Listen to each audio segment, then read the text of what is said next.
मित्रांनो, कमळी मालिकेत पुढील भागांमध्ये आपण असं काही बघणार आहोत जे भूतकाळ जिवंत करतात. म्हणजेच कमळीचा भूतकाळ कसा जिवंत होणार आहे ते आपण ह्या भागामध्ये बघणार आहोत. पण त्याआधी जर तुम्ही आमच्या चॅनलला सबस्क्राईब केलं नसेल तर सबस्क्राईब करा आणि व्हिडिओ आवडल्यास लाईक द्यायला विसरू नका.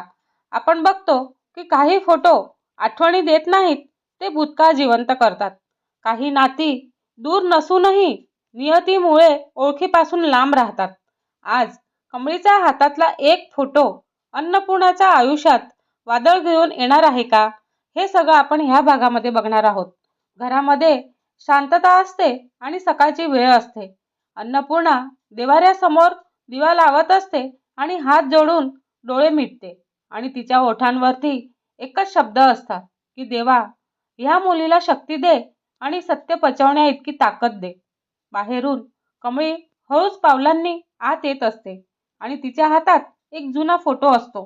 थोडासा मळकटलेला, पण कोपऱ्याला फाटलेला पण आहे. तो फोटो ती इतक्या जपून धरते की जणू तिच्या आयुष्याचा आधारच आहे.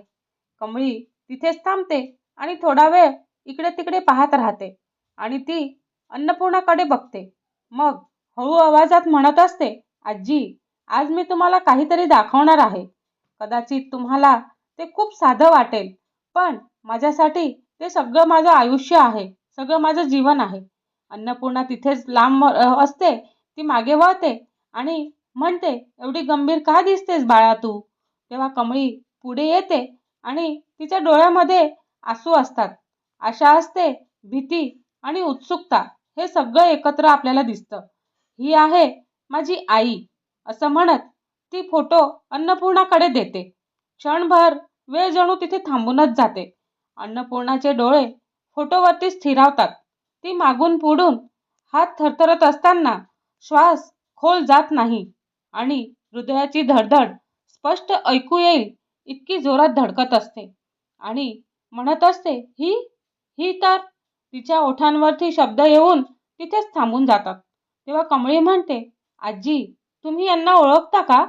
आणि काय झालं? तेव्हा अन्नपूर्णा स्वतःला सावरतात आणि तिथेच थांबत म्हणतात, नाही, म्हणजे चेहरा ओळखीचा वाटतोय, कधीतरी पाहिल्यासारखा वाटतो.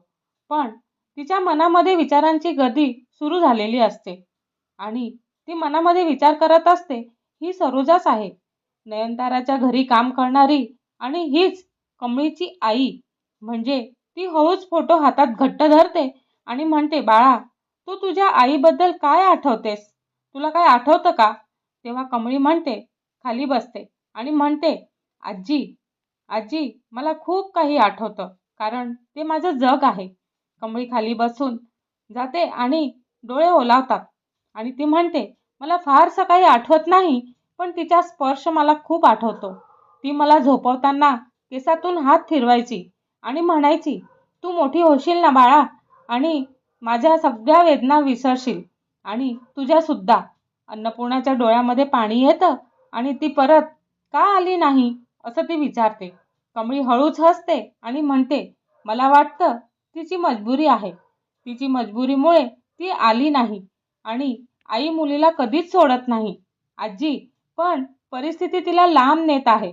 आणि नयनताराच्या घरी सरोजा इकडे पाण्याचा हंडा घेऊन जात असते आणि तिच्या चेहऱ्यावरती थकवा असतो आणि कपाळावरती घाम असतो, पण डोळ्यामध्ये एकच शांतता आणि सहनशीलता असते. ती तिथेच थांबून जाते आणि खिडकीतून बाहेर पाहते आणि हळूच पुटपुटते आणि म्हणते, कमळी, तू सुखात असशील ना बाळा? आई तुझ्याजवळ येऊ शकत नाही, पण तुझ्या आयुष्यावरती सावलीसारखी उभी आहे. तिच्या डोळ्यामध्ये पाणी येतं, पण ती पटकन पुसून घेते आणि पुन्हा कामाला लागते. तेव्हा कमळी इकडे, आजी, कधी वाटतं, कधी कधी असं वाटतं की माझी आई मला भेटायला अगदी जवळ येत असेल, पण मी तिला ओळखूच शकत नाही असं मला वाटतं. अन्नपूर्णा मनामध्ये म्हणत असते, ती जवळच नाही, ती तुझ्याच आजूबाजूला आहे बाळा, पण ओठांवरती शब्द येत नाहीत. अन्नपूर्णा म्हणते, बाळा, सत्य कधी कधी खूप भारी असतं, ते समजायला मन मजबूत लागतं. कमळी निर्धाराने म्हणते, मी तयार आहे आजी, मला माझ्या आईला शोधायचंच आहे आणि भेटायचं आहे. आई आणि मुलगी इतक्या जवळ पण अजूनही ओळखीपासून लांब आणि दूर आहेत. कमळीच्या हातातला हा एक फोटो आता फक्त आठवणच नाही, तर सत्य उघड करणारी एक चावी आहे आणि ते लवकरच उघडणार आहे. पण प्रश्न एकच उरतो की सरोजा आणि कमळी दोघांचीही पहिली भेट कशी आणि कधी आणि कुठे होणार आहे, हे सगळं बघण्यासाठी पुढील भाग बघावा लागेल. आणि त्यासाठी आमच्या चॅनलला लाईक, शेअर आणि सबस्क्राईब करायला विसरू नका. धन्यवाद.